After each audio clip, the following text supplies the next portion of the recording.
देश मेरा जल रहा है, आग लगी है सीने में, हुक्मरान सा व्यस्त है खून गरीब का पीने में।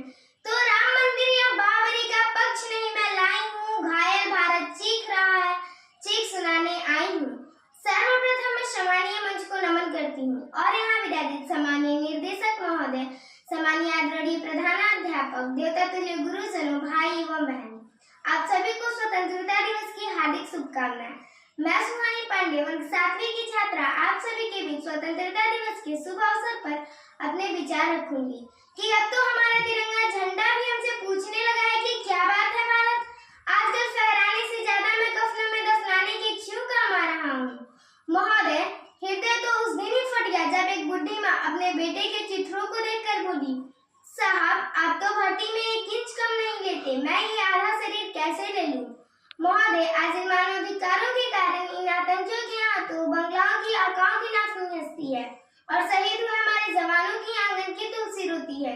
जब एक शहीद हुए विधवा की वेदना चीख चीख कर ये कहती है कि प्यार भी भरपूर गया, मांग का सिंदूर गया, नन्ही नौनिहालों की लंगोटियां चली गई, छोटी छोटी बेटियों की चोटियां चली गई और आपके लिए तो एक आदमी मरा है साहब, मेरे घर की तो रोटियां ही चली गई।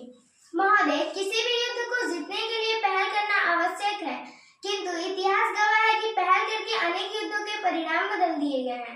महोदय, आज इन मानवाधिकारों के कारण हमारे देश के जवान इस कदर बंधे हुए हैं कि वो आज अपनी ड्यूटी पर खड़े होकर भी पहल करने से डरते हैं, क्योंकि उन्हें भविष्य में कटघरे में खड़े होने का डर सता रहा होता है, क्योंकि वो ये जानते हैं कि एक उग्रवादी के राइफल से निकलने वाली गोली को ये तय करनी पड़े या ना कि वह किसे लगेगी, लेकिन हमारे राइफल से निकलने वाली हर एक गोली को यह निर्णय लेनी पड़ती है कि वह किसे लगेगी, किसी दूसरी को लगे या ना, लेकिन किसी निर्दोष को नहीं लगनी चाहिए। अगर ऐसा हुआ तो ना ही हमें ये समाज छोड़ेगी और ना ही यह तिल का तार बनाने वाली मीडिया छोड़ेगी।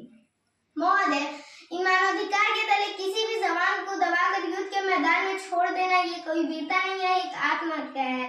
और फूल को श्रृंगार दो ये मुमकिन नहीं और एक वीर को झनकार दो ये मुमकिन नहीं। हाथ बंधी ऐसी सेना उसकी मानवाधिकार की पालना करे संभव नहीं। महोदय, आज हमारे देश के हालात कुछ ऐसे हो गए हैं कि चिरागों को हवाओं में उछाला जा रहा है और हवाओं पर ही आरोप डाला जा रहा है, अरे हम ही तो बुनियाद है अंतरिक्ष सुरक्षा की और आज हम ही को नौकरी से निकाला जा रहा है। महोदय, जब पुलवामा में 44 जवान, छत्तीसगढ़ में 76 जवान शहीद हुए तो कोई भी मानवाधिकार हमारे पक्ष से खड़ा होकर दुहाइयां देने वाला नहीं था, लेकिन जब एक जन्मोहर विश्वविद्यालय के द्वारा एक देशद्रोही ने भारत के टुकड़े होंगे अवसर हम शर्मिंदा है जैसे देशद्रोही नारे लगाए, तभी तो क्या कहा था उस देशद्रोही ने कि तुम एक अफजल को मारोगे, हर घर से यह अफजल निकलेगा।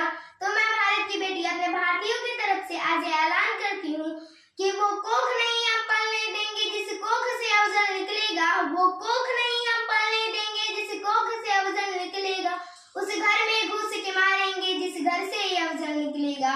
उठो देश के वीर जवानों, तुम शेर बनकर दहाड़ दो, एक तिरंगा झंडा उस कन्हैया के सीने में गाड़ दो।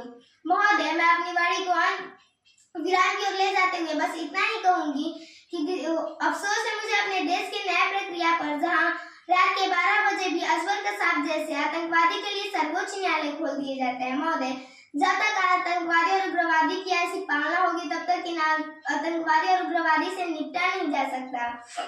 धन्यवाद। जय जवान जय किसान।